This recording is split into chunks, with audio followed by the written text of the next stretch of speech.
ಈ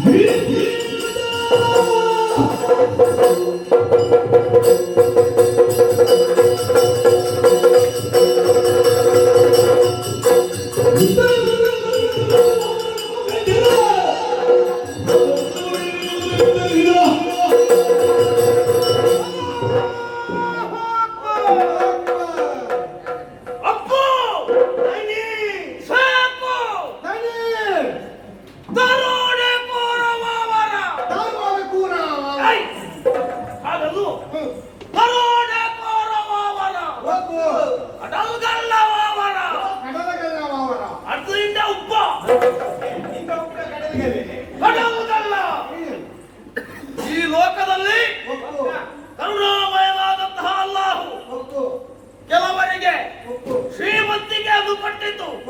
ಯಾಕೆ ಕೊಟ್ಟಿದ್ದು? ಬಡವರಿಗೆ ದಾನವನ್ನು ಮಾಡಬೇಕು, ಧರ್ಮ ಕಾರ್ಯಗಳಿಗೆ ವಿನಿಯೋಗ ಮಾಡಬೇಕು ಎನ್ನುವುದಕ್ಕಾಗಿ ಕೊಟ್ಟಿದ್ದು.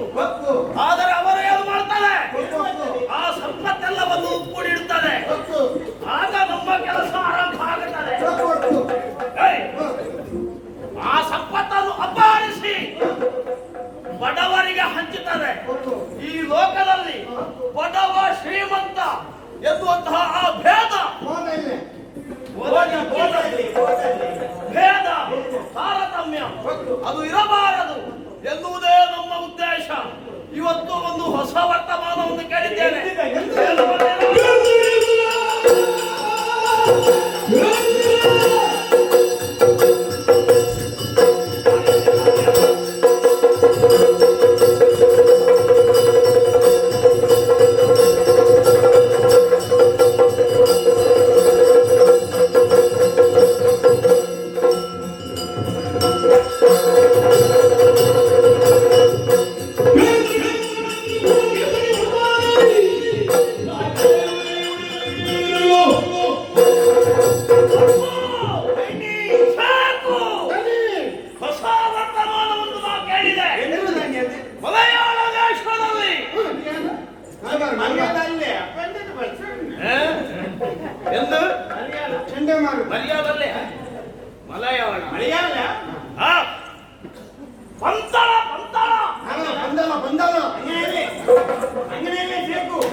ಅದೊಂದು ನಾಡಿನ ಹೆಸರು, ಪಂದಳ ನಾಡು.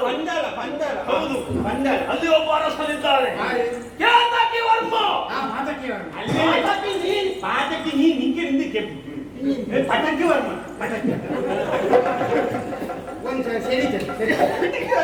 ನೀನವನಪ್ಪ. ಕೇತಕಿ ವರ್ಮ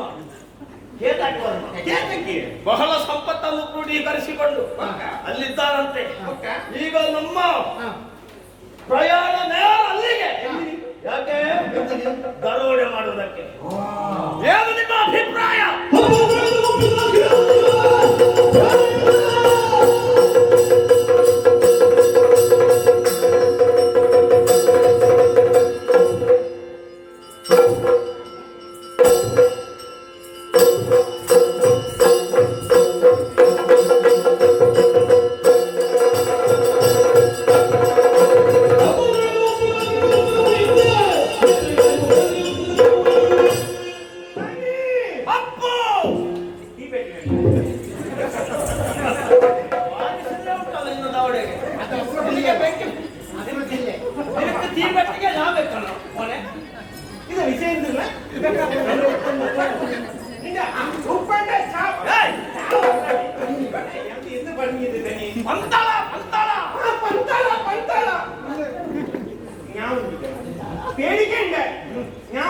ಯಾಕೆ?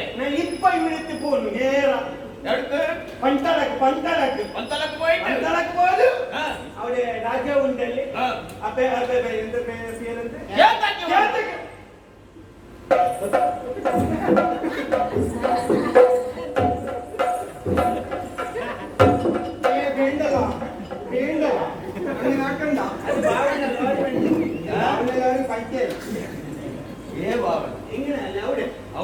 ಬಾಬು ಬಾಬು ಉಳ್ಳೋದಿಲ್ಲ ಎತ್ತಕ್ಕಿರ ಆಗ್ತದ ಇದೆಲ್ಲ ಗಿರ್ಗಿದ ಮೇಲೆ ಆಗ್ತದ ಇದ್ರೆ ಸಂಪತ್ತುಂಟಲ್ಲ ಆಗ್ತಿದ್ದು ನಿನ್ನೆ ಉಪ್ಪ ಉಂಟದು ನನ್ನ ಒಪ್ಪಂದಲ್ಲೇ ಬಿಡೋಣ ನನ್ನ ಒಪ್ಪಂದ അങ്ങനെയല്ലേ അവിടെ ഡാഡി നീ പേടിക്കണ്ട നീ നായിന്റെ മോൻ ഉണ്ടാ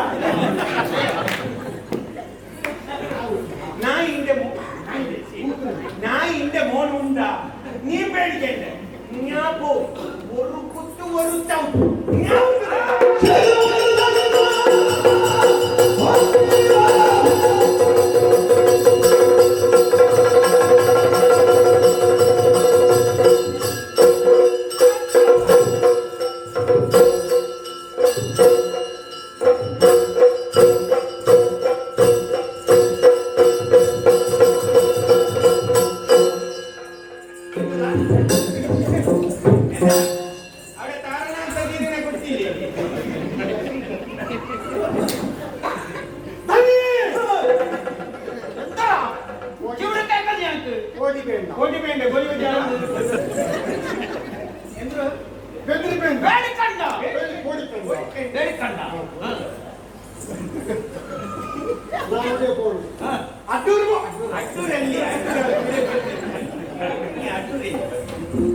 അവിടെ ഊരുണ്ടല്ലേ അവിടെ പോയിട്ട് കേൾക്കൊക്കെ വന്നു അവിടെ പോയിട്ട് കേൾക്കുന്നു സിംഗപ്പൂരിന്റെ സമ്പർക്കത്താൽ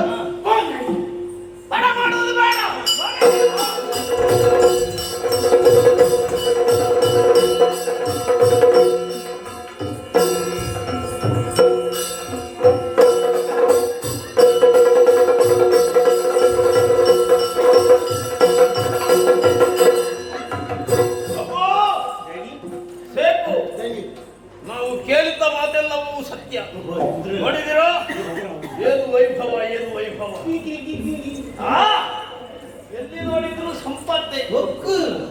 ದ್ವಾರದ ಬಳಿಗೆ ಬಂದಿದ್ದೇವೆ. ಹಾಗೆಲ್ಲ ಮುಂದ್ಗಡೆ ಕೈ ಹಾಕಬೇಡ.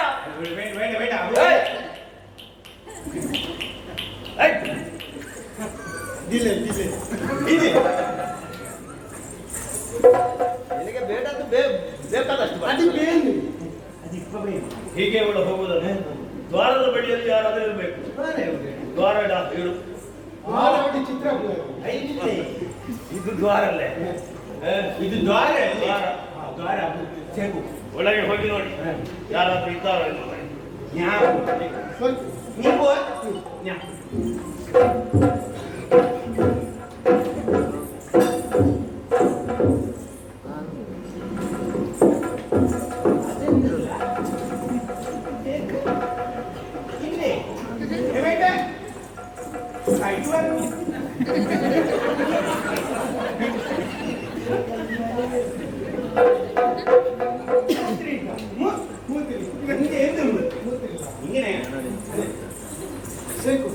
അപ്പു നോക്കിയോ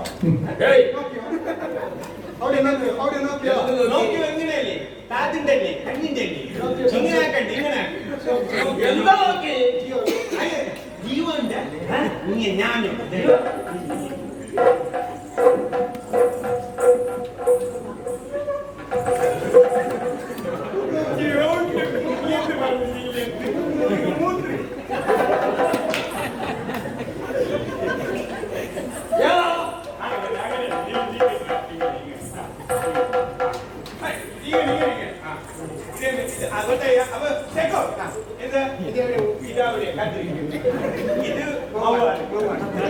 ഉള്ള 5 സാറുണ്ടല്ലോ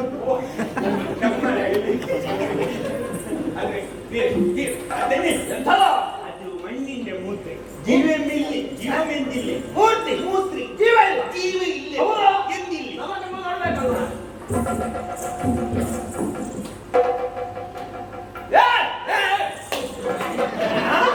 ಉಂಟಲ್ಲ ಇದು ಜೀವ, ಇದು ಮೂರ್ತಿ ಅಲ್ಲ. ಮೂರ್ತಿಯಲ್ಲಿ ಜೀವ ಉಂಟು. ಜೀವ ಉಂಟು. ಯಾರ ನೀನು ವಿಚಾರ ಮಾಡೋ ನೀನ್ಯಾರು?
ಕೈಯಲ್ಲಿರುವಂತಹ ಬೂದಿಯನ್ನು ಹಾರಿಸಿದ್ದೆ ನಾವು ಎಲ್ಲಿದ್ದೇವೆ ಅಂತ ನಮಗೆ ಗೊತ್ತಿಲ್ಲ. ಇರಲಿ, ಏನೇ ಆಗಲಿ ಇಲ್ಲಿಯವರೆಗೆ ಬಂದಿದ್ದೇವೆ, ಹಿಂದೆ ಹೋಗೋಕಷ್ಟೇ ಇಲ್ಲ.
ಚಿಂತೆಯನ್ನು ಬಿಟ್ಟು ಬಿಡು, ತಕ್ಕ ಪಾಠವನ್ನು ನಾನು ಕಲಿಸ್ತೇನೆ.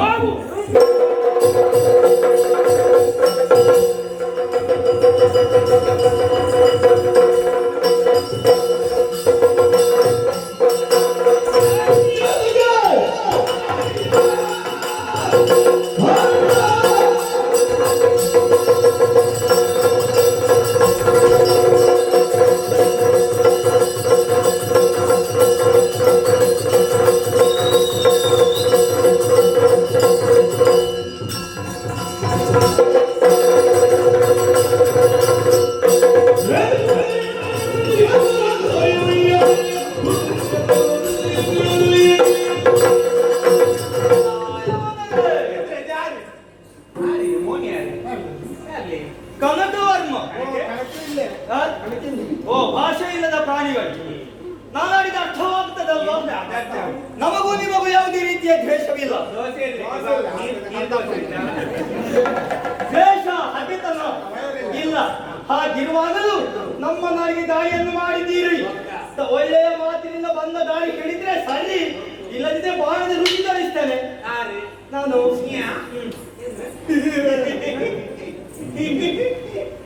ಮಾತಾಡು.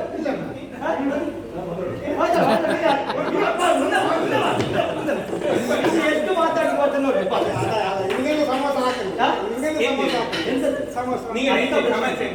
ಇಲ್ಲಿ ಯಾಕೆ ದಾಳಿ ಮಾಡಿ?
ತಲೆ ಪೂರ್ತಿ ಸರಿ ಇಲ್ಲ.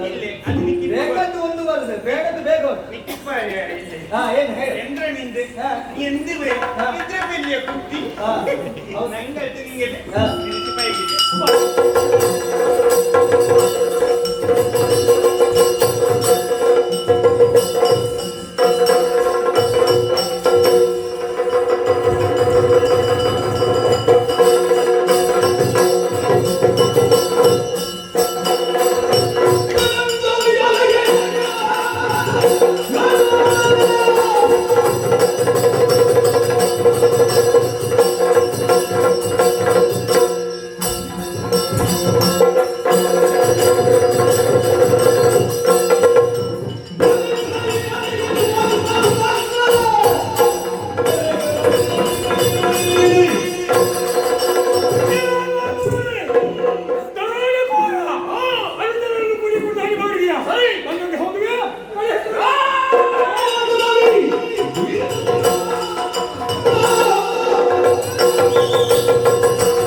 ಒಪ್ಪಿಸ್ತೀಯಾ ಅಲ್ಲ ತಲೆ ಹಾರಿಸುವಾಗ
ಅವರ ಕೈ ಕಟ್ಟಿ ಇವರೊಂದು ಕಟ್ಟು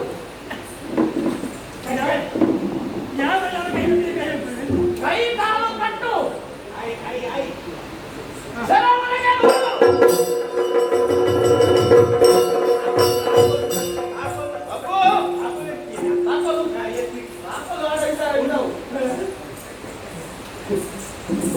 ಸಂಪತ್ತೆಲ್ಲ ನಮ್ಮ ವಶ ಆಗಬೇಕು. ಭಂಡಾರದ ಕೀಲಿಕೈ ಹೇಗೂ ಸಿಕ್ಕಿದಾನೆ ಅಲ್ವಾ? ಹಾಗಾಗಿ ಇಲ್ಲಿರುವಂತಹ ಸಂಪತ್ತೆಲ್ಲವನ್ನು ವಶಪಡಿಸಿಕೊಂಡು ಮುಂದುವರಿಯುವ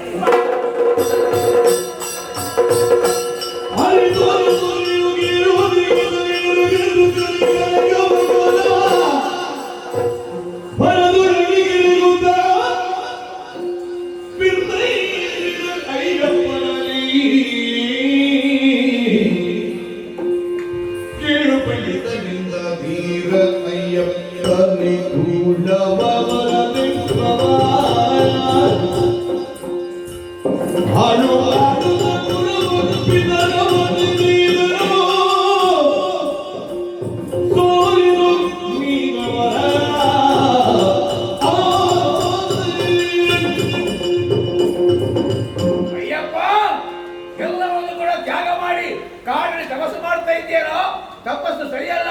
ಊರಿಗೆ ಬಾ, ನಿನ್ನ ತಂದೆಯನ್ನು ಸೆರೆಯಿಂದ ಬಿಡಿಸು. ಅಣ್ಣಲಾಲಿತು ಜನ್ಮಯ ಪಿತನ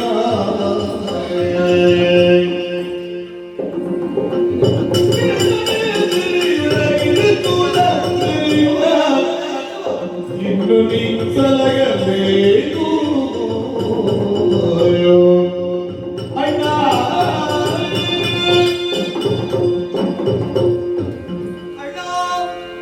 ನೀನು ಎಲ್ಲವನ್ನೂ ತ್ಯಜಿಸಿ ಕಾಡನ್ನು ಸೇರಿ ತಪಸ್ಸಿಗೆ ತೊಡಗಿದವನಿದ್ದೀಯ. ಆದರೆ ನಮ್ಮ ಪರಿಸ್ಥಿತಿ ಎಲ್ಲಿಯವರೆಗೆ ತಲುಪಿದೆ ಅಣ್ಣ. ಪ್ರಜೆಗಳಿಗೆ ಕಷ್ಟ ಬಂದಿದೆ. ನಮ್ಮ ತಂದೆಯವರನ್ನು ಸೆರೆ ಮನೆಯಲ್ಲಿ ಇಟ್ಟಿದ್ದಾರೆ ಅಣ್ಣ. ತಪಸ್ಸನ್ನು ಬಿಡು, ನಾಡನ್ನು ಸೇರು, ನಮ್ಮನ್ನು ಕಾಪಾಡು ಕಾಪಾಡು. ಮಗನೇ ತಪವ ಬಿಟ್ಟೆಮ್ಮನು ಸಲಗಿಂದು ನಿಗುವನೋ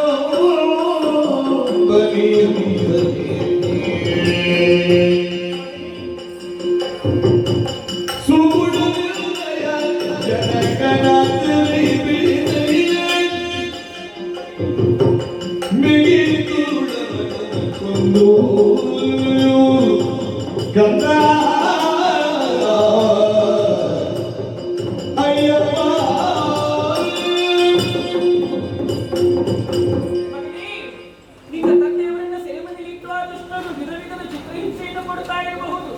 ಅದನ್ನೆಲ್ಲ ನೋಡಿ ನನಗೆ ಸಹಿಸಿಕೊಳ್ಳುವುದಕ್ಕೆ ಕಷ್ಟವಾಗುತ್ತಾ ಉಂಟು ವೃಂದ. ನಮ್ಮ ನಾಡನ್ನು ರಕ್ಷಿಸಬೇಕು ನೀನು. ಆ ದುಷ್ಟನನ್ನ ಶೀಘ್ರದಲ್ಲೇ ವಧಿಸಬೇಕು. ತಂದೆಯವರನ್ನ ಬಿಡಿಸು ಮಗನೇ, ತಂದೆಯವರನ್ನ ಬಿಡಿಸು ವೃಂದ. ಕರುಣಿಸಿ ಓಲೆಯ ಭಾಗ್ಯವ ನೀನಿಂದು ಮಗನೇ ವಿರತಿದಿರುವ ತಪ್ಪುಗಳ ಮರೆತು ಪಿತನ ಸೆರೆ ಬಿಡಿಸದಿರು ಹರಣವ ಕಡತುಂಬೆನಿಲೆ ಮಗನೇ ಅಯ್ಯಪ್ಪ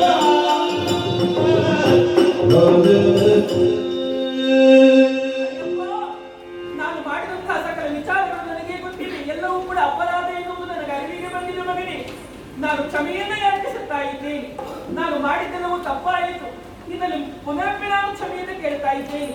ತಂದೆಯವರನ್ನ ಬಿಡಿಸು, ನನ್ನ ಓಲಭಾಗ್ಯವನ್ನು ರಕ್ಷಿಸಿಕೊಡು. ಒಂದು ವೇಳೆ ನೀನು ಬರುವುದಿಲ್ಲ ಅಂತಾದರೆ ನನ್ನ ಜೀವವನ್ನೇ ನಿನ್ನ ಪಾದಕ್ಕರ್ಪಿಸುವೆಂದೇನೆ.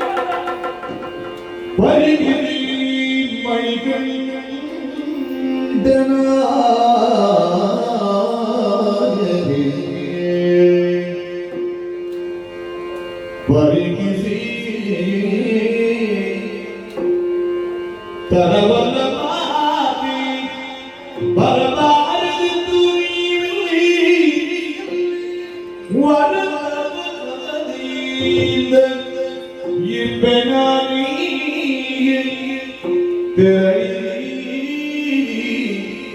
ನೀವಿಗಲಿಂದ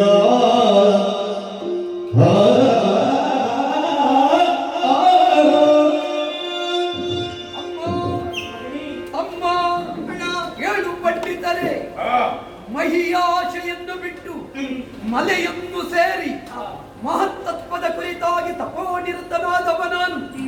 ಮತ್ತೊಮ್ಮೆ ನನ್ನನ್ನು ಬಹಿರ್ಮುಖಗೊಳಿಸಿದ್ದೀರಿ. ಯಾವ ಅಪೇಕ್ಷೆಯೂ ನನಗಿಲ್ಲ. ಸಕಲವನ್ನು ಮರೆತು ಮಹಾದೇವನ ಕುರಿತು ತಪೋನಿರತನಾಗಿರುವ ನನಗೆ ಮತ್ತೊಮ್ಮೆ ಪುರಪ್ರವೇಶಕ್ಕೆ ಮನಸ್ಸಿಲ್ಲ. ಹಾಗಾದ ಕಾರಣ ಹೇಳುತ್ತಾ ಇದ್ದೇನೆ, ನನ್ನನ್ನು ಮತ್ತೊಮ್ಮೆ ರಾಜ್ಯಕ್ಕೆ ಕರೆಯಬೇಡಿ. ನೀವೇ ನಿಮ್ಮ ಪುರಕ್ಕೆ ತೆರಳಿ ನಿಮ್ಮ ಪ್ರಯತ್ನದಿಂದಲೇ ಪಡೆಯಬೇಕಾದನ್ನು ಪಡೆಯಿರಿ. ನಾನು ಬರುವುದಿಲ್ಲ ಬರುವುದಿಲ್ಲ ಬರುವುದೇ. ನನ್ನ ಓಲಭಾಗ್ಯವನ್ನು ಉಳಿಸಿಕೊಡು ಮಗನೇ, ನನ್ನ ಓಲಭಾಗ್ಯವನ್ನು ಉಳಿಸಿಕೊಡು.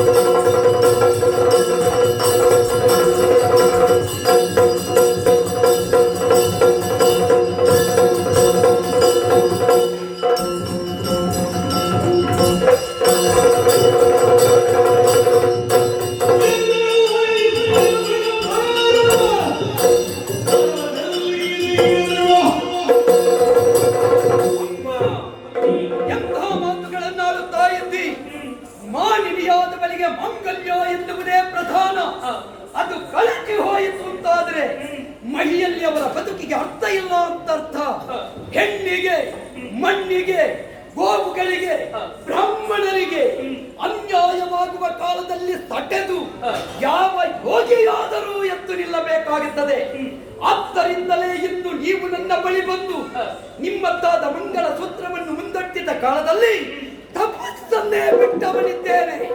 ನಮ್ಮ ನೆಲಕ್ಕೆ ಬಂದು ನಮ್ಮ ನೆಲೆಯನ್ನು ಕಸಿದು ಮಾನಿನಿಯರ ಮಾನಾಪಹಾರ ಮಾಡುವಂತಹ ಯವನರನ್ನು ಕೊಂದು ನಿಮಗೆ ರಕ್ಷಣೆ ನಾವು ಒದಗಿಸ್ತೇನೆ.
ನೀನು ಒಬ್ಬ ಬಂದದ್ದು ಮಾತ್ರ ಅಲ್ಲ, ಈ ಕತ್ತೆ ಕಿರುಬಗಳ ಹಿಡಿದುಕೊಂಡು ಬಂದಿದ್ದೀರಿ. ಇವುಗಳನ್ನೆಲ್ಲ ಕರಕೊಂಡು ಬಂದದ್ದು ಮಾತ್ರವಲ್ಲದೆ ನಮ್ಮ ಮಾನಿನಿಯರ ಮೇಲೆ ಅವರದ್ದಾದಂತಹ ಸಾಮರ್ಥ್ಯ ತೋರಿಸುವುದಕ್ಕೆ ಹೊರಟಿದ್ದೀರಿ. ಷಂಡರೇ, ಕೇಳುವವರಿಲ್ಲ ಅಂತ ಭಾವಿಸಬೇಡಿ. ಇವತ್ತು ನಿಮ್ಮನ್ನು ಪ್ರಶ್ನಿಸುವುದಕ್ಕೆ ಎದ್ದು ಬಂದವ ಅಯ್ಯಪ್ಪ.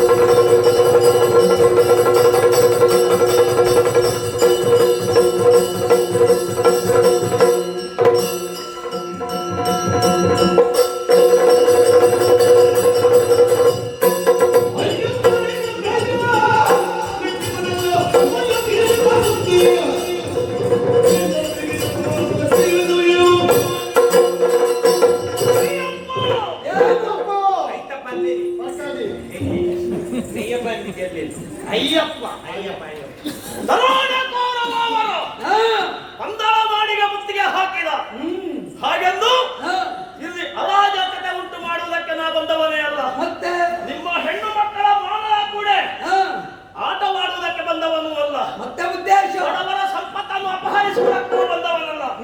ನಾ ಬಂದದ್ದು ಶ್ರೀಮಂತರನ್ನು ದರೋಡೆ ಮಾಡುವುದಕ್ಕೆ.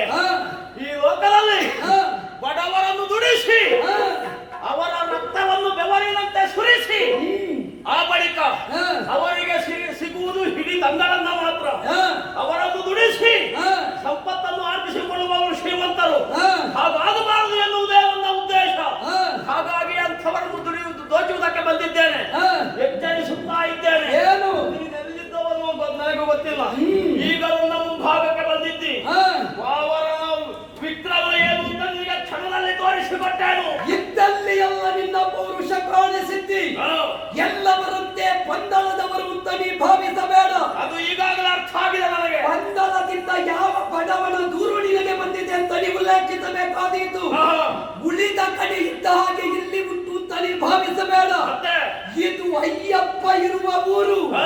ನಿಮಗೆ ಸಾಕಪ್ಪ ಅಂತ ಮಾಡಲಿಲ್ಲ ನಮ್ಮ ಮಣಿಕಂಠನಲ್ಲ.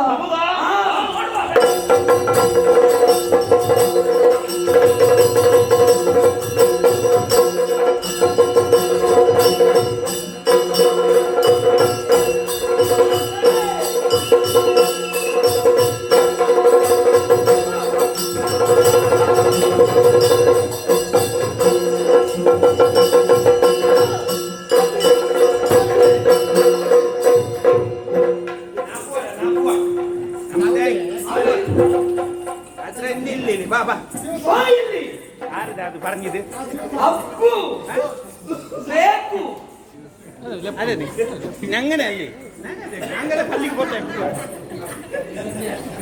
ಗುಂಡು ಹಲಸಿನ ಹಣ್ಣಿನ ಹಾಗೆ ಇದ್ದಾನೆ ಪಾಪಿ. ತಿರುಗು ಇಂದ್ರ ಕಾಶಿ ಕಾಶಿ ಕುಂಬಳಕಾಯಿ ಬಾಯ್ ಬಾಯಿಲಿ ಎಂದ್ರ ಆಯ್ತಪ್ಪ ಇಂದ ಅದು ಬೇಡ ತೂಸಿ ಬಿಡೇಂಡ ಇವಡೆ ಇವಡೆ ಬಾ ತೂಸಿ ಬಿಡೇಂಡ ಬಾಯಿಲಿ ಮರ್ಯಾದೆಯಿಂದ ಬಾ. ಅದೇ ಅದೇಂದ್ರೆ ಮರ್ಯಾದೆ ದನಿ ನ್ಯಾವು ಬೇಕೇಂಡ ಏನು ಬೇಕೇಂಡ ನ್ಯಾವು ಅದು ಬೇಡ ಅದು ಬೇಡ ನೀ ಬಾ ವಾವರ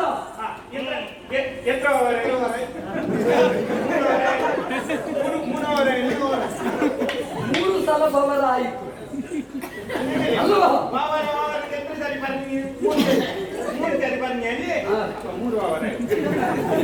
ಮೂರು ಸಾರಿ ಅಲ್ಲ, ನಿನ್ನ ನಾಲಗೆಯಲ್ಲಿ 100 ಸಾರಿ ಹೇಳ್ತೇನೆ ಪಾಪಿ. ನನ್ನ ಅಪ್ಪನನ್ನು ಬಂಧಿಸಿದವರು ಯಾರು? ವಾವರ ಕರೆತ ಈಗ ಒಂದಲ್ಲ ಪಾಪಿ 7 ಕೆರೆಯಲ್ಲಿ ಸ್ನಾನ ಮಾಡಿಸ್ತೇನೆ.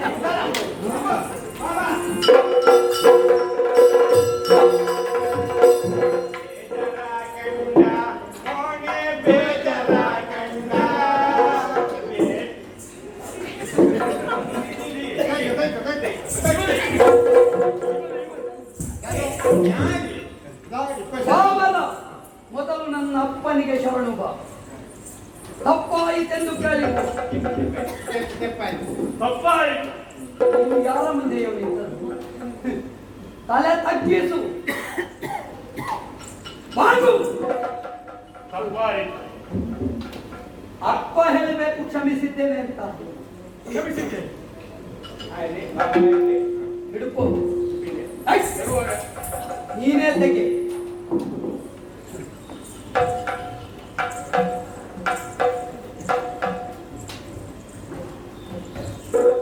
ನದೆ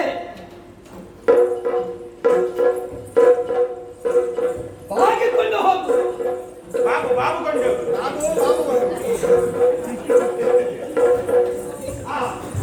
ಇದಲ್ಲ ಈಗ 50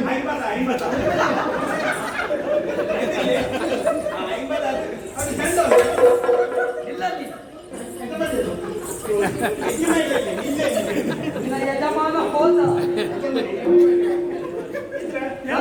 ಅಪ್ಪಯ್ಯ ನಿಮ್ಮನ್ನು ಕಟ್ಟಿದ್ಯ.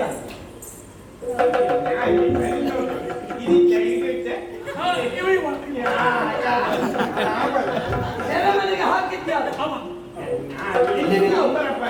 ಬಾಯಿಲ್ಲಿ ಎಲ್ಲ ಮಾಡ್ತೀವಿ.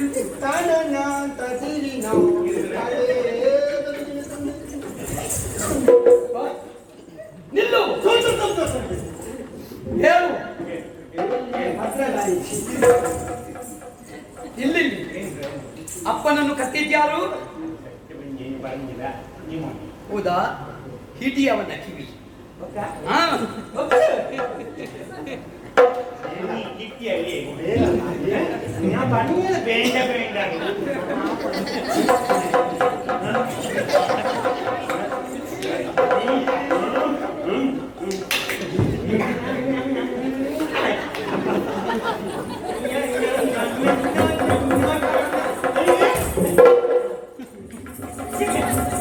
ಅಪ್ಪನನ್ನು ಸೆರೆಮನೆಗೆ ಹಾಕಿದ್ಯಾರು? ಅಬ್ಬು ಬಾಬು ಹಿಡಿ ಕಿವಿ. ಇಪ್ಪತ್ತು ಮೋನೆ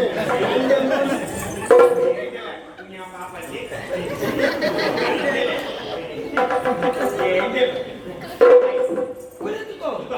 ನೀ ಕುದುಕ ನೀ ಕುದುಕ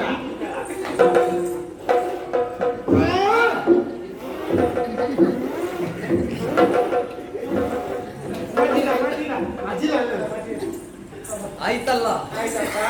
ನೆರೆದವರ ಸಮ್ಮುಖದಲ್ಲಿ ಇನ್ನು ಮುಂದಕ್ಕೆ ಈ ಕಡೆ ಮುಖ ಮಾಡಿ ನೋಡುವುದಿಲ್ಲ ಅಂತ ಹೇಳಿ ಹೋಗಿ.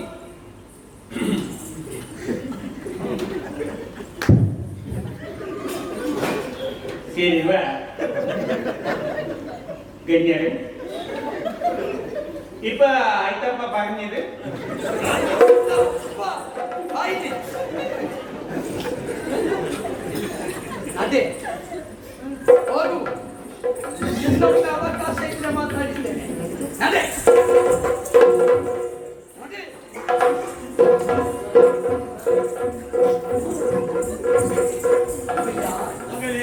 ಮನ್ನಿಸಿಯಪ್ಪ. ಆ ಹೊತ್ತಿನಲ್ಲಿ ಯಾವುದು ಬೇಡ ಅಂತ ಕಾಡಿಗೆ ಹೋದವ ನಾನು. ನಿಜ. ನಾನಿಲ್ಲದ ಕಾಲದಲ್ಲಿ ಈ ಅನ್ಯಾಯ ನಡೆದಿದೆ. ಮುಂದೆಯೂ ನಿಮಗೆ ಸಮಸ್ಯೆ ಬಂದ ಕಾಲದಲ್ಲಿ ನನ್ನನ್ನು ನೆನಪಿಸಿಕೊಳ್ಳಿ. ನಾನೇ ಬರ್ತೇನೆ. ಹೋಗಿ.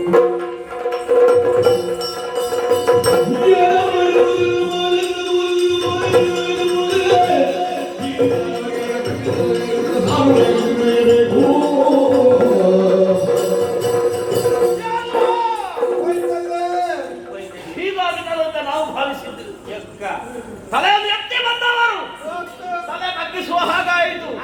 ಮಾನ ಹೋಯಿತು. ಏನು ಮಾಡುವುದು? ಮಂತ್ರವಾಗಿ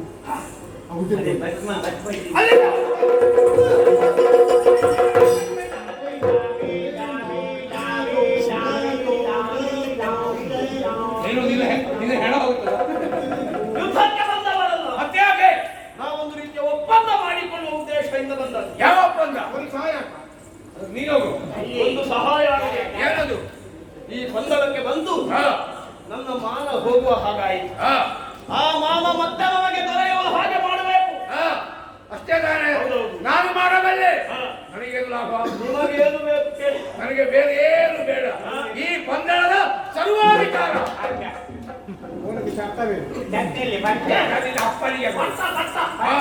ಪಟ್ಟ ನಿಮಗೆ ಹೌದು. ಮಾನ ನನಗೆ ಒಪ್ಪಿದ್ದೇನೆ. ಹೌದಾ? ನನ್ನಿಂದ ಮಾತ್ರ ಆಗ್ಲಿಕ್ಕೆ ಎಂತಕ? ಇಷ್ಟೇ ಬಂದಿದ್ದು ನನ್ನಿಂದ ಆಗಿಲ್ಲ ನೀವು ಇಂದು ಯಾಕೆ? ನೀವು ನನಗೆ ಹೇಗೆ ಮಿತ್ರರು ಹಾಗೆ ನನಗೊಬ್ಬ ಮಿತ್ರ ಇದ್ದಾನೆ. ಯಾರು? ಶಬರಾಸುರ. ಅವರೇ ಶಬರಲ್ಲ, ಶಬರಾಸುರ. ಹೇಗಿದ್ದಂತ ನೋಡ್ಬೇಕಲ್ಲ, ಹೋಗೋಣ ಅಲ್ಲಿಗೆ.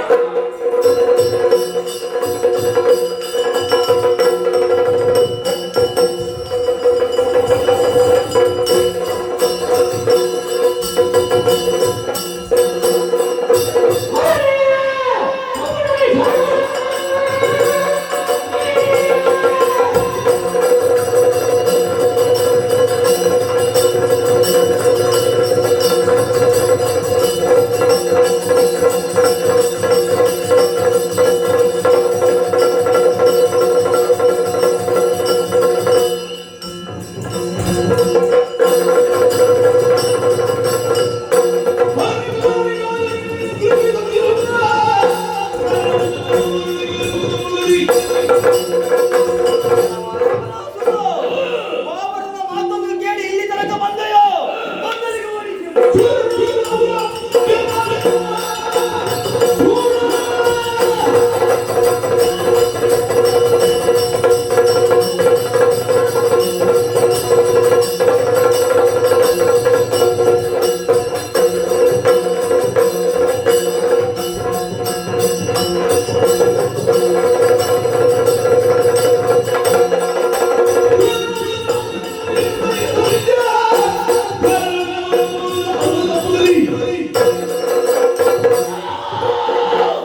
ಕೇವಲ ಹುಡುಗನಾದಂತಹ ನೀನು ರಕ್ಷಿಸುವುದಕ್ಕೆ ಬರುವವನ ಎದ್ದಿಯೋ ನೀನು ನನಗೆ ಲಕ್ಷ್ಯವಲ್ಲ.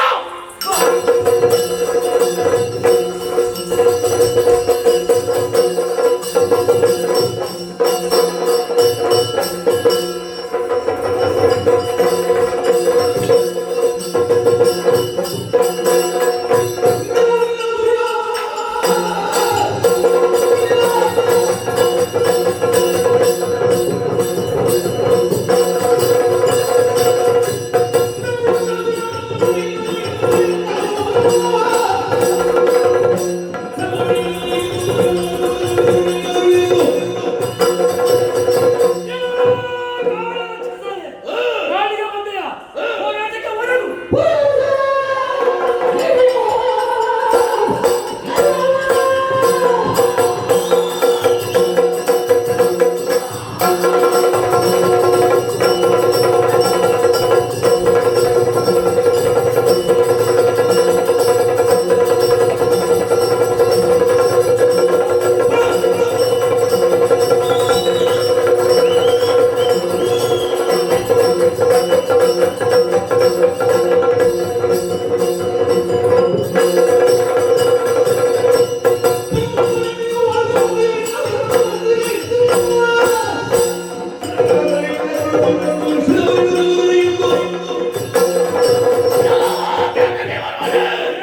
ನಿನ್ನನ್ನೇ ಕಳಿಸಿ ಬಂದವನು ನಾನಿದ್ದೇನೆ. ಪೂರ್ವ ಬಂದು ನನಗೆ ಒಪ್ಪಿಸು.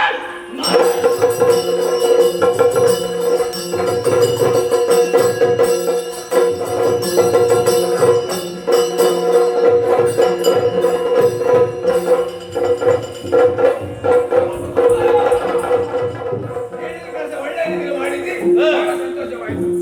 ಆದ್ರೆ ನಿಮಗೆ ಹೇಳಿದ್ದು ಅವನಿಗೆ ಮೊದಲೇ ಒಪ್ಪಂದ ಆಗಿದ್ದಲ್ಲ. ಯಾವುದು? ಕಳಿಸ್ತೇನೆ ಬಾಗೆ. ಹಾಗೆ ಆ ವ್ಯವಸ್ಥೆ ಮಾಡೋಣ. ನಿನಗೆ ಪೀತ ಬಂತು ನನಗೆ ಬೇಕಾದ ಬರಲಿ ಬರ್ತದೆ ಪುಣ್ಯಾತ್ಮ. ಕಳಿಸಿ ಕೊಡ್ತೇನೆ. ಆದ್ರೆ ನಿನ್ನ ಅಲ್ಲಿಗೆ ತಲುಪುವಲ್ಲಿವರೆಗೂ ಮುಖ ನೋಡುವ ಹಾಗಿಲ್ಲ. ಮುಖ ನೋಡಲು ಏನು ಸುಖ ಉಂಟು? ಅಲ್ಲಿಗೆ ತಲುಪಿದ ಮೇಲೆ ಏನು ಬೇಕಾದ್ರೂ ಮಾಡು. ನಿನ್ನ ಹಿಂದೆ ಮಂತ್ರ ನಾನು ಕಳಿಸ್ತೇನೆ. ಹೋಗು. ಬನ್ನಿ. ಹೋಗು.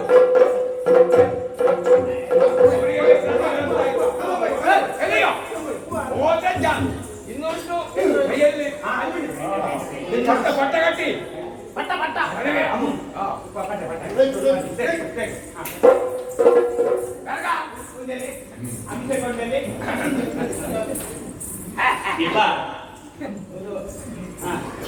ಈಗ ಮಾನ್ಯ ಕೇಳು ಪಂಡಿತರವರಿಗೆ ಪಟ್ಟಾಭಿಷೇಕ. ಕೇರಳದಲ್ಲಿ ಬೀಳುವಂತಹ ಭಯಂಕರ ಮಳೆಯ ನಡುವೆಯೂ ಕೂಡ ಕೀಳು ಪಂಡಿತನವರಿಗೆ ಅಭಿಷೇಕ ಮಾಡಲಾಗಿದೆ ಎಂದು ಅಭಿಷೇಕು ನುಡಿದರು. ಎಂತದ ಅಭಿಷೇಕ ಅಂಬಿಷೇಕ ಅಲ್ಲ, ಇವರು ಹರಕೆ ಇಪ್ಪ ಸುತ್ತಾಯವ ಮಸ್ತಕಾಭಿಷೇಕ ಅಲ್ಲ. ಅದು ಬಿಟ್ಟರೆ ನಾನು ನಾಳೆಯಿಂದ ಬೆಳೆದ ಇಪ್ಪ ಕೇಳು ಪಂಡಿತರವರಿಗೆ ಮಾಲಾರ್ಪಣೆ ಎಂದು ಅಭಿಷೇಕು ನುಡಿದರು.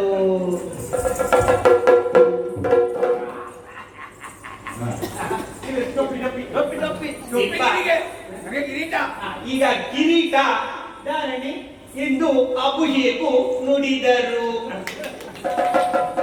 ಹಾಗಲ್ಲ, ತಿರುಗಿಸಿದ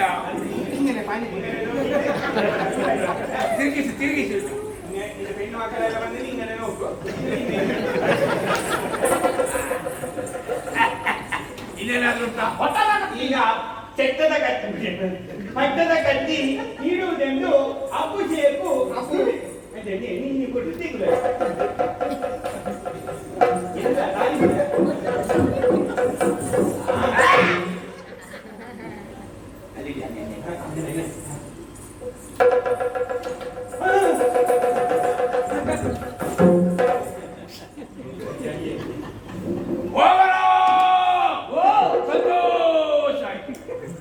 ಸಂತೋಷ ನಿಮ್ಮನ್ನು ನಾನು ಕಾಪಾಡ್ತೇನೆ.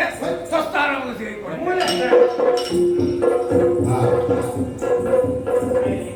ಎಂದಾಯಿ ಮಾನ ಬಂದು ಇನ್ನು ಇನ್ನೆಂದಾನು ಆ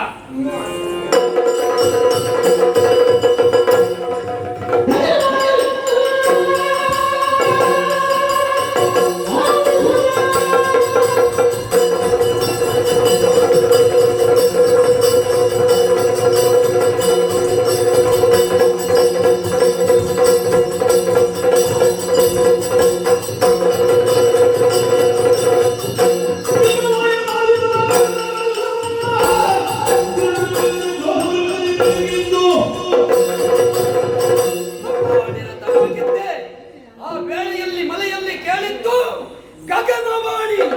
ಬಂಧನದ ಮೇಲೆ ದುಷ್ಟನ ಅಟ್ಟಹಾಸ ಮರ್ತಿಸಬೇಕು.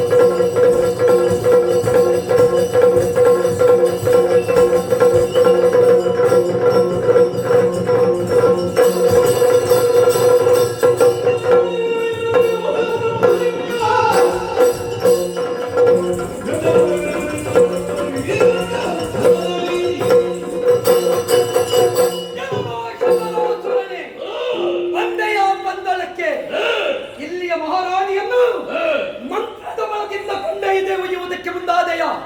ನಿನ್ನನ್ನು ತಡೆದು ನಿಂತವ ಶರಣ ರಕ್ಷಕ.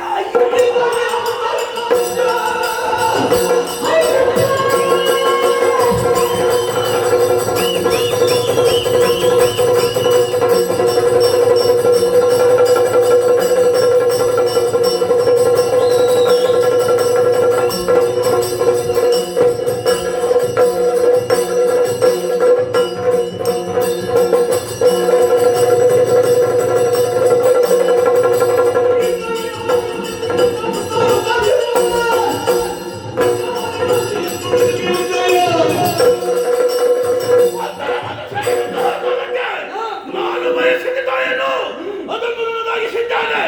ಹೇಳುವುದಕ್ಕೆ ಬಂದಂತಹ ನೀನು ಅಯ್ಯಪ್ಪನಾದರೆ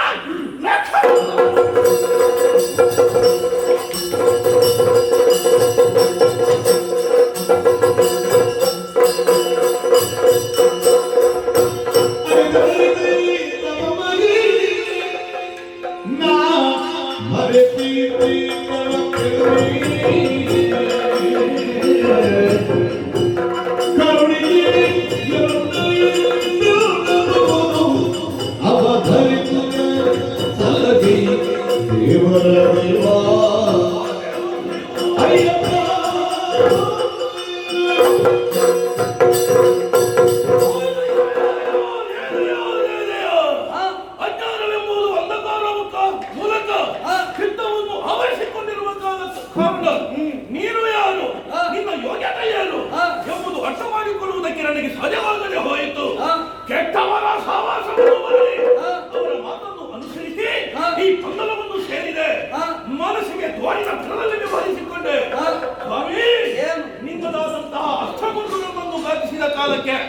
ನನ್ನ ಮನಸ್ಸಿಗೆ ಜ್ಞಾನೋದಯವಾಗಿದೆ.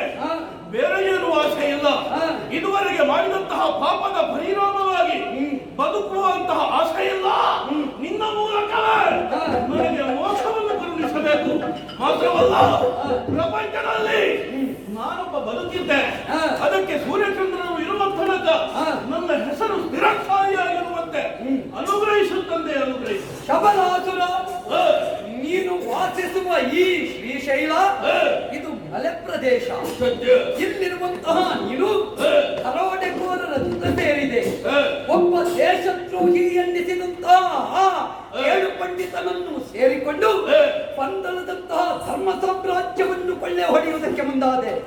ಆ ಕಾಲಕ್ಕೆ ಧರ್ಮಶಾಸ್ತ್ರನೇ ಎದ್ದು ಬಂದು ನಿನ್ನನ್ನು ದಂಡಿಸುವುದಕ್ಕೆ ನಿಂತಿದ್ದೇನೆ. ನನ್ನ ಬಾಣ ನಿನ್ನ ಹೃದಯವನ್ನು ಸೋಂಕಿದ ಕಾಲ ಆವರಿಸಿದ ಅಂಧಕಾರ ಕಳೆದು ಜ್ಞಾನೋದಯವಾಗಿ ಭವಿತವ್ಯದಲ್ಲಿ ನಾನಿದ್ದೆ ಎನ್ನುವ ಕುರುಹು ಬೇಕು ಅಂತ ಕೇಳುವುದಿದ್ರೆ ಅನುಗ್ರಹಿಸುವುದಕ್ಕೆ ನಾ ಸದಾ ಸಿದ್ಧನಿದ್ದೇನೆ.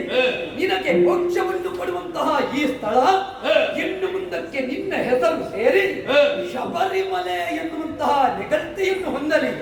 ಮುಂದಕ್ಕೆ ಇಲ್ಲೇನೋ ಸ್ಥಾಪಿಸಲ್ಪಡುವವನಿದ್ದೇನೆ. ನನ್ನಲ್ಲಿಗೆ ಬರುವ ಭಜಕರು ನನ್ನ ಚರಿತ್ರೆಯ ಜೊತೆಯಲ್ಲಿ ನಿನ್ನ ಚರಿತ್ರೆಯನ್ನು ಅನವರತ ನೆನಪಿಸಿಕೊಳ್ಳಲಿ. ಇದೋ ನಿನಗೆ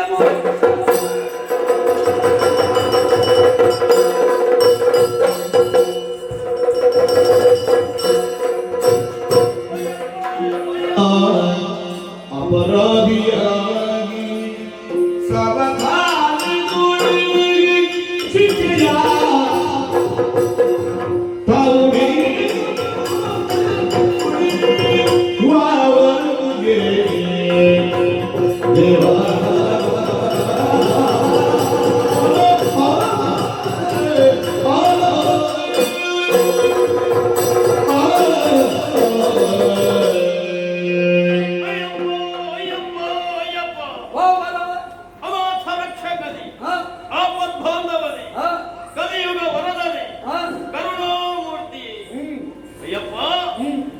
ನೀನ್ ಯಾರು ಎನ್ನುವಂತಹ ಸತ್ಯವನ್ನು ಈ ಕಾಲಕ್ಕೆ ಅರಿಯುವಂತಹ ಆ ಜ್ಞಾನ ನನಗೆ ಸಿದ್ಧಿಸಿದೆ. ತಂದೆಯೇ, ಮಾಡಬಾರದಂತಹ ಅಪರಾಧಗಳನ್ನೇ ಸಾಗಿದೆ.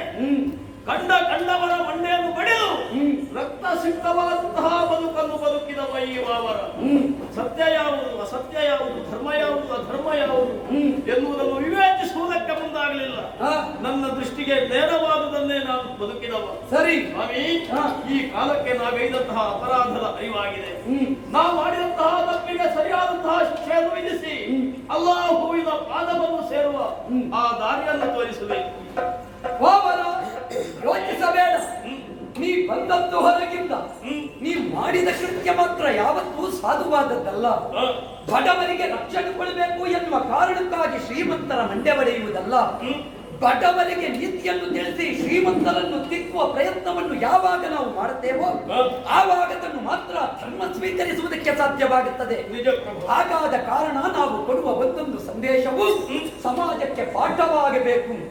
ನೀವಾದರೂ ಕಟ್ಟಿದ ಕೂಟ, ಇಲ್ಲಿ ಹೂಡಿದ ಊಟ, ಮಾಡಿದ ಕೃತ್ಯ ಯಾವುದೂ ಕೂಡ ಸಾಪೇಕ್ಷವಾದದ್ದು, ಸ್ವೀಕಾರಾರ್ಹವಾದದ್ದು ಅಲ್ಲ. ಆದ್ದರಿಂದಲೇ ತಪಸ್ವಿಯಾದ ನಾನು ಇದನ್ನು ದಂಡಿಸುವುದಕ್ಕೆ ಬೇಕಾಗಿ ದಂಡಧಾರಿಯಾಗಿ ಇಳಿದು ಬರಬೇಕಾಯಿತು. ಇದೀಗ ನಿನ್ನ ತಪ್ಪಿನ ಅರಿವು ನಿನಗಾಗಿದೆ. ನೀನು ಸಾಮಾನ್ಯನಲ್ಲ. ನಿನ್ನ ಹುಟ್ಟಿನ ಹಿಂದೆ ಒಂದು ಶಿವಾನುಗ್ರಹ ಉಂಟು. ನಿನ್ನ ತಾಯಿಯಾದ ಫಾತಿಮಾದೇವಿ ಒಂದು ಸಂದರ್ಭದಲ್ಲಿ ಜಲವನ್ನು ತರುವುದಕ್ಕೆ ಹೋಗುವ ಹತ್ತು ಕಂಡಂತಹ ಸಂಪಿಗೆಯ ಮರ, ಅದರಲ್ಲಿದ್ದ ಶಿವ ಸಾನ್ನಿಧ್ಯ, ಮುಡಿದಳು ಪುಷ್ಪ, ಪರಿಣಾಮದಲ್ಲಿ ಆದಳು ಗರ್ಭವತಿ. ಒಂದು ರೀತಿಯಿಂದ ಶಿವಾನುಗ್ರಹ ಸಂಪನ್ನೂ ನೀನು ಹೌದು. ಮಾನವರಲ್ಲಿ ಮತಭೇದವಿಲ್ಲ, ಜಾತಿ ಭೇದವಿಲ್ಲ. ನಾವಾಗಿ ಕಟ್ಟಿಕೊಂಡದ್ದು ಮಾತ್ರ. ನಮ್ಮಂತಾದಂತಹ ಸನಾತನ ಧರ್ಮ ಬೋಧಿಸುವುದೇನು ಬಲ್ಲೆಯ? ಸ್ವಧರ್ಮವನ್ನು ಪೂಜಿಸು, ಪರಧರ್ಮವನ್ನು ಗೌರವಿಸು. ಸರ್ವ ಜನಾಂಗದ ಶಾಂತಿಯ ತೋಟವೆನ್ನಿಸಿದ ಭರತ ಕಂಡ ಅಜನಾಭ ವರ್ಷ ಜಂಬೂ ದ್ವೀಪ. ಇಲ್ಲಿ ಹುಟ್ಟಿದ ಪ್ರತಿಯೊಬ್ಬನು ಕೂಡ ಸಕಲರನ್ನು ಗೌರವಿಸಬೇಕು. ಹಾಗೆಂದು ಅನ್ಯಾಯಗಾರರನ್ನು ದಂಡಿಸುವ ಮಟ್ಟಕ್ಕೆ ಯಾವಾಗ ಯಾವಾತನು ಎದ್ದು ನಿಲ್ಲುವುದಿಲ್ಲವೋ ಆವಾಗ ಅವನ ಊರೇ ಅನ್ಯಾಯ ಅನ್ಯರ ವಶವಾಗುತ್ತದೆ, ಇವನದ್ದು ಎಲ್ಲಿಯುಂಟು ಅಂತ ಹುಡುಕಬೇಕಾಗುತ್ತದೆ. ಆದ್ದರಿಂದ ಅಂತಹ ಸ್ಥಿತಿ ನಿರ್ಮಾಣವಾಗಿ ಕೂಡದು ಎನ್ನುವ ಕಾರಣಕ್ಕೆ ಎದ್ದಿದ್ದೇನೆ. ಇದೀಗ ನಿನಗೂ ಮೋಕ್ಷವನ್ನು ಕರುಣಿಸುತ್ತೇನೆ. ಇನ್ನು ಮುಂದಕ್ಕೆ ಸಕಲರು ಅಭಿಮನ್ಯನಾದ ಅಯ್ಯಪ್ಪನನ್ನು ಆರಾಧಿಸುವುದಕ್ಕೆ ಬರುವ ಕಾಲಘಟ್ಟ. ನೀ ಎಲ್ಲಿ ಮುಕ್ತಿಯನ್ನು ಪಡೆದೆಯೋ ಆ ಕ್ಷೇತ್ರ ಸಂದರ್ಶನ ಮಾಡುವುದಕ್ಕಿದ್ದಾರೆ. ಆ ನಿಟ್ಟಿನಲ್ಲಿ ನಿನಗೆ ಮೋಕ್ಷವನ್ನು ಕೊಟ್ಟಂತಹ ಜಾಗದಲ್ಲಿ ನಿನ್ನ ಕುರಿತಾದ ಒಂದು ದೇಗುಲವೇ ನಿರ್ಮಾಣವಾಗುತ್ತದೆ. ಅದನ್ನು ನಿಮ್ಮವರು ಮಸೀದಿ ಅಂತ ಕರೆಯಲಿ, ಅಲ್ಲ ಬೇರೆ ಏನೋ ಕರೆಯಲಿ. ಆದರೆ ಅಲ್ಲಿ ಕೊಟ್ಟದ್ದು ಅಯ್ಯಪ್ಪ ನಿನಗೆ ಸಾನ್ನಿಧ್ಯ ಎನ್ನುವ ಕಲ್ಪನೆ ನನ್ನನ್ನು ನಂಬಿದ ಪ್ರತಿಯೊಬ್ಬ ಭಕ್ತನಿಗೂ ಇರಬೇಕು. ವಾವರನ ನಂತರ ಅಯ್ಯಪ್ಪ ಅಲ್ಲ, ಅಯ್ಯಪ್ಪನಿಂದ ವಾವರ ಎನ್ನುವ ಕಲ್ಪನೆ ಪ್ರತಿಯೊಬ್ಬ ಭಕ್ತನಿಗೂ ಗೊತ್ತಿರಬೇಕು. ನಿನ್ನನ್ನು ಕಂಡು ಮತ್ತೆ ನನ್ನನ್ನು ಭಜಿಸಿದಲ್ಲಿಗೆ ಅವರಿಗೆ ಮೋಕ್ಷವನ್ನು ಕರುಣಿಸ್ತೇನೆ. ನಿನ್ನ ಸ್ಥಾಪಿತವಾದ ಮಸೀದಿ ವಾಮರಪಳ್ಳಿ ಎಂಬ ಹಾಗೆ ಹೆಸರಾಗಲಿ. ಇದೋ ನಿನಗೆ ಮೋಕ್ಷ.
ಬಹಳ ಸಂತೋಷವಾಯಿತು. ಮುಖಾಮುಖಿ ಆಗಿದ್ದೇವೆ. ಇಂದು ತೀರ್ಮಾನವಾಗಬೇಕು. ಪ್ರಪಂಚದ ಒಂದು ನೀನು ಇಲ್ಲದೆ ನಾನು. ಏನು ಪಂಡಿತ, ಈ ಪ್ರಪಂಚದಲ್ಲಿ ಹೊರಗಿನವರು ದ್ರೋಹಿಗಳಲ್ಲ, ನಮ್ಮ ದೇಶದ ಒಳಗೆ ಇರುವ ರಾಷ್ಟ್ರದ್ರೋಹಿಗಳು ನಿನ್ನಂತಹ ಪಾತಕಿಗಳೇ ಈ ದೇಶವನ್ನು ನಾಶ ಮಾಡುವುದಕ್ಕೆ ಹೊರಡುವವರು. ತಿಳಿದಾಗ ಹೊತ್ತಾಯಿತು. ಒಳಗಿನ ದ್ವೇಷಗಳನ್ನು ಯಾವಾಗ ನಾವು ತೆಗೆಯುತ್ತೇವೋ ಆವಾಗ ಹೊರಗಿನವರಿಗೆ ಭಯ ಹುಟ್ಟುತ್ತದೆ.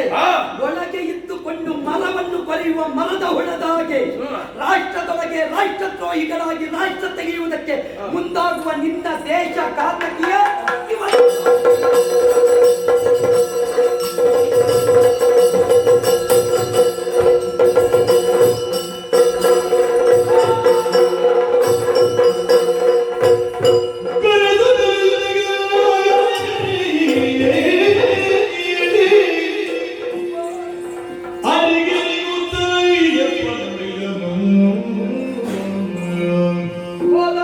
ಇರುವೆಲಿಕೆ ಕೈಲಾದೋ ಮುಂದೆ ಕಾಲಿವರು ಶಬರಿಮಲೆಯರು ಬರುವರಿಗೊಳ್ಳುತ್ತ ನಿಮ್ಮ ಮನದ ಬೀಜವದಲ್ಲಿ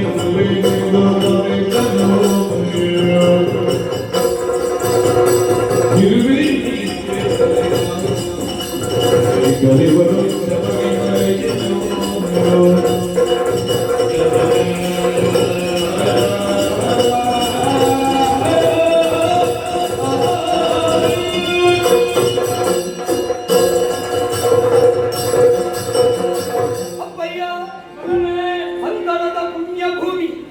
ದುಷ್ಟರಿಂದ ಮುಕ್ತವಾಯಿತು. ನಿಜ ಶಿಷ್ಟ ಸಮಾಜದ ಹುಟ್ಟಿಗೆ ಕಾರಣವಾಯಿತು. ಸತ್ಯ ಕೆಟ್ಟವರನ್ನು ಮರ್ತಿಸುವುದಕ್ಕೆ ಬೇಕಾಗಿ ತಪೋನಿರತನಾಗಿದ್ದಂತಹ ಧರ್ಮಶಾಸ್ತ್ರ ಮತ್ತೊಮ್ಮೆ ಈ ನೆಲಕ್ಕೆ ಕಾಲಿಡಬೇಕಾದಂತಹ ಸ್ಥಿತಿ ಉಂಟಾಯಿತು. ಹೂವಿನ ಹಾರವಾಯಿತು ಮಗು. ಸಂತೋಷ ತಾನೇ, ಸಂತೋಷ. ಧೂಮ ವರ್ಷ ಹರಿಯುತ್ತಾ ಇದೆ. ಅಮೃತ ವರ್ಷಿಡಿಯಾಗುತ್ತಾ ಉಂಟು ಈ ಮಣ್ಣಿಗೆ. ಕೇರಳದ ಮಣ್ಣು ಯಾವಾಗ ಧರ್ಮಭೂಮಿಯಾಗಿ ಅನಾವರಣವಾಗುತ್ತದೆ ಅಂತ ನಿರೀಕ್ಷೆ ಮಾಡುತ್ತಾ ಇದ್ದವರಿಗೆ ಮುಂದೆಯಾದರೂ ಆಗುತ್ತದಲ್ಲ ಎನ್ನುವ ಸಂತೃಪ್ತ ಭಾವ ಉಂಟಾಯಿತು. ಯೋಚಿಸಬೇಡಿ, ಈ ಪವಿತ್ರವಾದ ಮಲೆ ಇದು ಶಬರಿಮಲೆ. ಇಲ್ಲಿಯೇ ನಾನು ನೆಲೆ ನಿಲ್ಲುವುದಕ್ಕಿದ್ದೇನೆ. ಪಂದಳದ ಅಧಿಕಾರವನ್ನು ತಮ್ಮನಾದ ಕನಕಬ್ರಹ್ಮನಿಗೆ ಒಪ್ಪಿಸಿ ನನ್ನನ್ನು ಈ ಪ್ರಪಂಚಕ್ಕೆ ಕೊಟ್ಟವರು ಮಹಾವಿಷ್ಣು ಮತ್ತು ಪರಮೇಶ್ವರರು. ಧರ್ಮಶಾಸ್ತ್ರನಾಗಿ ಶಾಸ್ತ್ರನಾಗಿ ವನ ಗುಣಗಮ್ಯನಾದ ನಾನು ಮತ್ತೊಮ್ಮೆ ಹರಿಹರರ ಕೂಸಾಗಿ ಪ್ರಪಂಚದಲ್ಲಿ ಧರ್ಮ ರಕ್ಷಣೆಗೆ ಬೇಕಾಗಿ ಮಾನವ ರೂಪಿನಿಂದ ಅನಾವರಣಗೊಂಡವ ಮತ್ತೊಮ್ಮೆ ನಾನು ಇಲ್ಲಿ ಅಯ್ಯಪ್ಪ ಸ್ವಾಮಿಯಾಗಿ ನೆಲೆ ನಿಲ್ಲುತ್ತೇನೆ. ನಿಲ್ಲುವುದಕ್ಕೊಂದು ಸುಕ್ಷೇತ್ರ ಬೇಕು. ಮುಂದೆ ಕಾಣುತ್ತಾ ಉಂಟು ದಿವ್ಯ ಮಲೆಯೊಂದು. ಇದೋ ವಿಶೇಷವಾದ ಬಾಣವೊಂದನ್ನು ಅಲ್ಲಿಗೆ ಆ ಬಾಣ ಬಿಟ್ಟ ಜಾಗದಲ್ಲೇ ನನಗೆ ಕ್ಷೇತ್ರ ನಿರ್ಮಾಣವಾಗಬೇಕು. ಯಾವಾಗ ಪರಮ ಪವಿತ್ರವಾದಂತಹ ಇಲ್ಲಿ ಮಲೆಯನ್ನು ತುಳಿದುಕೊಂಡೇ ಭಜಕರು ಬರಬೇಕು. ಕರಿ ವಸ್ತ್ರವನ್ನುಟ್ಟು ಗಂಗಾ ಭಸ್ಮ ಧಾರಣೆಯನ್ನು ಗೈದು ರುದ್ರಾಕ್ಷಾದಿ ಮಾಲೆಗಳನ್ನು ಧರಿಸಿ 48 ದಿವಸ ವ್ರತನಿಷ್ಠರಾಗಿದ್ದುಕೊಂಡು ಮಂಡಲ ವ್ರತಾಚರಣೆಯನ್ನು ಮಾಡಿ ನನ್ನ ಕ್ಷೇತ್ರವನ್ನವರು ಪ್ರವೇಶ ಮಾಡಬೇಕು. ಪ್ರವೇಶ ಮಾಡುವ ಕಾಲದಲ್ಲಿ ಸರ್ವಸಂಗ ಪರಿತ್ಯಾಗಿಗಳಾಗಿ ಅಷ್ಟೂ ದಿವಸ ಬ್ರಹ್ಮಚರ್ಯವನ್ನು ಅನುಷ್ಠಾನಗೊಳಿಸಿಕೊಂಡಿರಬೇಕು. ನನ್ನನ್ನು ದರ್ಶಿಸುವುದಕ್ಕೆ ಬರುವ ಹೊತ್ತಿನಲ್ಲಿ ಕರ್ಪೂರಾರತಿಯೇ ಆದಿಯಾದ ಸೇವೆಯೊಂದಿಗೆ ಆಜ್ಯ ಅಭಿಷೇಕಾದಿ ವಿಶೇಷ ಪೂಜೆಯೊಂದಿಗೆ ನನ್ನನ್ನು ದರ್ಶಿಸುವುದಕ್ಕೆ ಬರುವಾಗ ತೆಂಗಿನ ಕಾಯಿಯಲ್ಲಿ ತುಪ್ಪವನ್ನು ತುಂಬಿಸಿಕೊಂಡು ಇರು ಮುಡಿಯನ್ನು ಹೊತ್ತುಕೊಂಡು ನನ್ನಲ್ಲಿಗೆ ಬರಬೇಕು. ಅದಕ್ಕೆ ಕಾರಣವಾದದ್ದು ನಾನು ಹುಡಿ ಹಾಲನ್ನು ತರುವುದಕ್ಕೆ ಬೇಕಾಗಿ 48 ಗಾವದ ದೂರ ನಡೆದಿದ್ದೆ. ನೀವು ಕೊಟ್ಟ ಹಿಡಿ ಅಕ್ಕಿ ಮಾತ್ರವಲ್ಲ, ತಿನ್ನುವುದಕ್ಕೆ ಬೇಕಾದ ವಸ್ತುಗಳನ್ನು ಅದನ್ನು ಧರಿಸಿಕೊಂಡು ನನ್ನಲ್ಲಿಗೆ ಬಂದವಲ್ಲಿಗೆ ಅವರಿಗೆ ಮೋಕ್ಷವನ್ನು ಕರುಣಿಸುತ್ತೇನೆ. ಮಾತ್ರವಲ್ಲ, ಒಂದಲ್ಲ ಎರಡಲ್ಲ, 18 ಮೆಟ್ಟಿಲುಗಳಿಂದ ಸ್ಥಾಪನೆಯಾಗಬೇಕು ನನ್ನ ದೇಗುಲ. ಒಂದು ನಾನು ಎನ್ನುವುದನ್ನು ಮರೆಯುವ ಸಂಕೇತ, ಉಳಿದ 6 ಎನ್ನುವುದು ಹರಿಷಡ್ವರ್ಗಗಳನ್ನು ವರ್ಜಿಸಿದ ಸಂಕೇತ, ಮತ್ತಿನ 7 ಎನ್ನುವುದು ಸಪ್ತ ವ್ಯಸನಗಳಿಂದ ದೂರವಾದ ಸಂಕೇತ, ಕೊನೆಯದ್ದು 3 ಧರ್ಮ ಅರ್ಥ ಕಾಮ ಎನ್ನುವುದನ್ನು ಮೀರಿ ನಿಂತ ಸಂಕೇತ, ಕೊನೆಯ 18ನೆಯ ಮೆಟ್ಟಿಲೆ ಮೋಕ್ಷದ ಸಂಕೇತ. ಈ 18 ಮೆಟ್ಟಿಲುಗಳನ್ನು ಹತ್ತಿ ನನ್ನ ದರ್ಶನವನ್ನು ಮಾಡಿ ಬಂದವರಿಗೆಲ್ಲ ಮೋಕ್ಷವನ್ನು ಕರುಣಿಸುವುದಕ್ಕಿದ್ದೇನೆ. ಯಾರು ಮಣಿಕಂಠರಾಗಿ ನನ್ನಲ್ಲಿಗೆ ಬರುತ್ತಾರೋ 3 ವರ್ಷಗಳ ಅವಧಿಗೆ ಅವರು ನನ್ನ ಹತ್ತಿರದ ಭಜಕರಾಗಿ ನಾನಿಯಾಗಿ ಗೋಚರಿಸುವುದಕ್ಕಿದ್ದಾರೆ. ಆದ್ದರಿಂದ ಮುಂದಕ್ಕೆ ನಾನು ಕಾಣಬೇಕು ಅಂತಿದ್ರೆ ಒಂದು ದಾರಿಯನ್ನು ತೋರಿಸ್ತೇನೆ. ಮುಂದೆ ಕಾಣುತ್ತಾ ಉಂಟು ಕಾಂತಮಲೆ. ಅಲ್ಲಿ ಮಕರ ಸಂಕ್ರಮಣದ ಪರ್ವಕಾಲದಲ್ಲಿ ಸೂರ್ಯಾಸ್ತದ ಗೋಧೂಳಿ ಮುಹೂರ್ತದಲ್ಲಿ ಕ್ಷಣ ಮಾತ್ರದಲ್ಲಿ ಜ್ಯೋತಿ ರೂಪವಾಗಿ ಕಾಣಿಸ್ತೇನೆ. ಅದು ಮಕರ ಜ್ಯೋತಿ ಎಂದು ಪ್ರಖ್ಯಾತಿಯನ್ನು ಹೊಂದಿರುವುದಕ್ಕುಂಟು. ಇನ್ನು ಮುಂದಕ್ಕೆ ನಂಬಿದ ಭಜಕರನ್ನೆಲ್ಲ ಸಂರಕ್ಷಿಸುತ್ತಾ ಶರಣು ಕರೆದು ಬರುವ ಶರಣರನ್ನು ಪಾಲಿಸುತ್ತಾ ಧರ್ಮ ರಕ್ಷಣೆಗಾಗಿ ನೆಲೆ ನಿಲ್ಲುತ್ತೇನೆ. ಶಬರಿಮಲೆಯಲ್ಲಿ